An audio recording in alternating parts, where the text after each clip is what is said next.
South ఇండియాలోని అతి తక్కువ ధరలకి రత్నాలను అందించే ఏకైక సంస్థ 6JVR. నమస్తే, welcome to Suman TV news. నేను మీ సాయి. దేశవ్యాప్తంగా జరుగుతున్నటువంటి సార్వత్రిక ఎన్నికలలో భాగంగా అన్ని రాష్ట్రాలలో కూడా ప్రచార పర్వం కొనసాగుతుంది. సో మన తెలుగు రాష్ట్రాలతో పాటు తమిళనాడులో కూడా ప్రచారాన్ని కొనసాగిస్తున్నారు.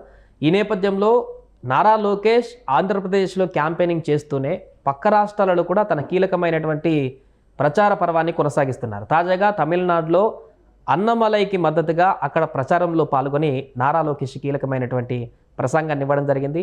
అన్నామలైతో నారా లోకేష్ యొక్క ఈ ప్రచారానికి సంబంధించినటువంటి వివరాలు ఏంటి, ఎందుకు నారా లోకేష్ అన్నమలై కోసం అక్కడికి వెళ్ళవలసి వచ్చింది, సో అక్కడ కోయంబత్తూరులో జరిగినటువంటి మీటింగ్కి సంబంధించి మనం మాట్లాడదాం. మనతో పాటు Suman TV news chief editor Keshav గారు ఉన్నారు. సార్, అన్నమలై తమిళనాడులో, ఇక్కడ తెలంగాణలో బండి సంజయ్ లాగా అన్నమలై కూడా అక్కడ బీజేపీలో ఒక మంచి బూస్ట్ ఇచ్చాడనేటువంటి ఒక పేరు సంపాదించుకున్నారు.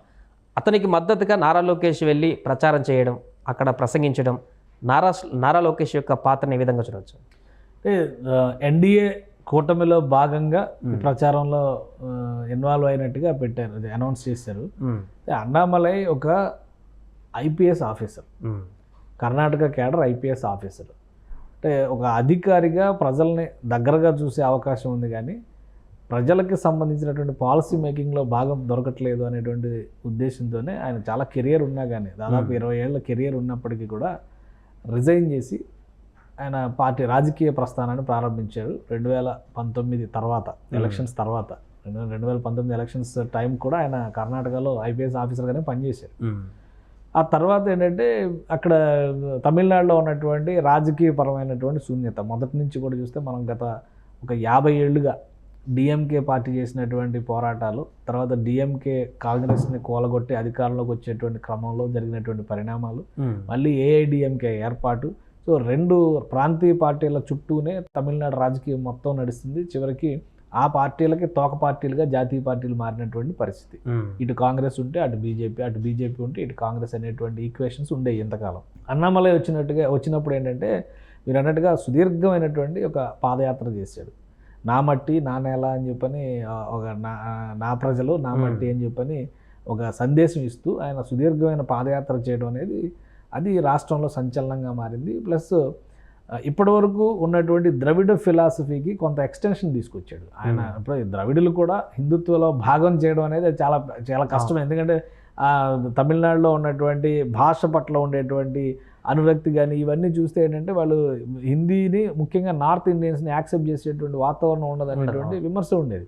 సో వీటన్నిటిని బ్రేక్ చేస్తూ ఒక కొత్త పందాన్ని తీసుకొచ్చి ప్రజలకు, ముఖ్యంగా యువతకి చేరువవడంలో అన్నామలై సక్సెస్ అయ్యాడు. ఇప్పుడు ఎలక్షన్స్లో భాగంగా ఆయన కోయంబత్తూరు పార్లమెంటరీ స్థానానికి సంబంధించి అక్కడ ఎన్నికల బరిలో నిలిచారు. కాబట్టి లోకేష్ గారు అక్కడ పైగా ఇంకోటి, కోయంబత్తూరు ఎక్కువ తెలుగు వాళ్ళు కూడా సెటిల్ అయినటువంటి ప్రాంతం. గతంలో వైగో లాంటి వాళ్ళు కూడా వాళ్ళ పార్టీ కూడా అక్కడ బలంగా ఉన్నటువంటి సందర్భాలు ఉన్నాయి. ఇంకా చెప్పాలంటే జయలలిత ఉన్నటువంటి సమయంలో ఏఐడిఎంకేకి అక్కడ మంచి పట్టు ఉంది. బికాజ్ ఎందుకంటే తెలుగు వాళ్ళు ఎక్కువగా ఉండడం కూడా అక్కడ కలిసి వచ్చింది.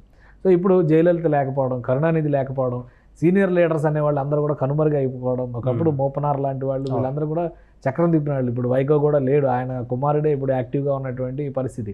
సో ఇవన్నీ చూసిన తర్వాత ఏంటంటే అన్నామలై కోయంబత్తూరు స్థానాన్ని ఎంచుకున్నారు. 98-99 ఎలక్షన్స్ సమయంలో కోయంబత్తూరు నుంచి సిపి రాధాకృష్ణన్ బీజేపీ అభ్యర్థిగా అక్కడ గెలుపొందారు. అయితే అప్పుడు అన్నాడీఎంకేతో అలయన్స్ ఉంది. సో ఆ ఈక్వేషన్స్ పరంగా చూస్తే బీజేపీకి కూడా అక్కడ మంచి ఓటింగ్ ఉన్నట్టుగానే మనం చూడాలి. లాస్ట్ 2 ఎలక్షన్స్లో 2014-2019 ఎలక్షన్స్లో ఓడిపోయిన తర్వాత, అంటే అది సిపిఎం మిత్రపక్షాలుగా కమ్యూనిస్టు పార్టీలు అక్కడి నుంచి బరిలో దిగేటువంటి సంప్రదాయం ఉంది. సో కమ్యూనిస్టుల చేతిలో ఓడిపోయిన 2వ స్థానంలో నిలిచింది బీజేపీ అభ్యర్థి.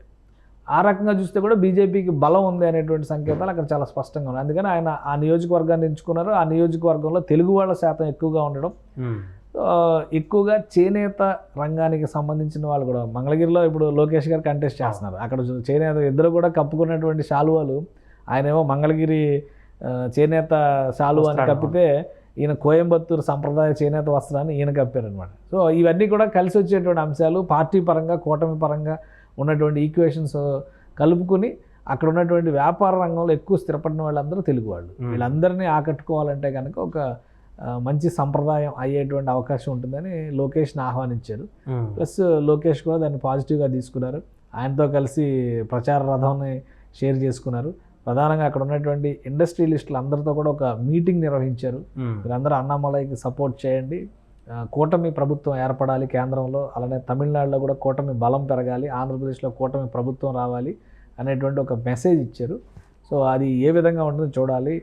అలానే అక్కడ జరిగినటువంటి పరిణామాల తర్వాత రేపు కర్ణాటకలో కూడా ఆయన క్యాంపెయిన్ చేయబోతున్నారు. తేజస్వి సూర్య కూడా ఈ మీటింగ్కి అటెండ్ అయ్యారు. అక్కడ తేజస్వి సూర్య ఒక యంగ్స్టర్, బెంగళూరు నుంచి ఆయన ఎంపీగా కంటెస్ట్ చేస్తున్నారు. ఆయన తరపున కూడా ప్రచారానికి ఆహ్వానించారు.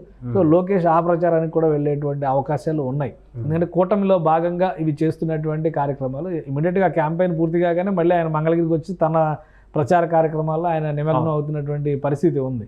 సో ఇది కూటమిలో జరిగేటువంటి ప్రచార పర్వంలో భాగంగానే జరిగింది అనుకోవాలి. బహుశా దక్షిణాది రాష్ట్రాలన్నింటిలో కూడా పట్టు సంపాదించుకోవాలని బీజేపీ భావిస్తున్నటువంటి నేపథ్యంలో ఆ ఆకర్షణ ఉన్నటువంటి నాయకులందరినీ కూడా ఆయా ప్రాంతాలకు తీసుకెళ్లడం ద్వారా ఓటు బ్యాంకుని పెంచుకునేటువంటి ప్రయత్నాలు జరుగుతున్నట్టుగా కనిపిస్తుంది ఇందులో. Right sir.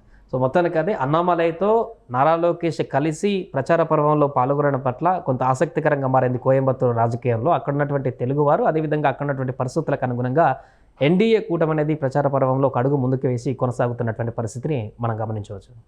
సుమన్ టీవీలో మీ పర్సనల్ అండ్ బిజినెస్ ప్రమోషన్స్ కోసం కింది నెంబర్కి కాంటాక్ట్ చేయండి.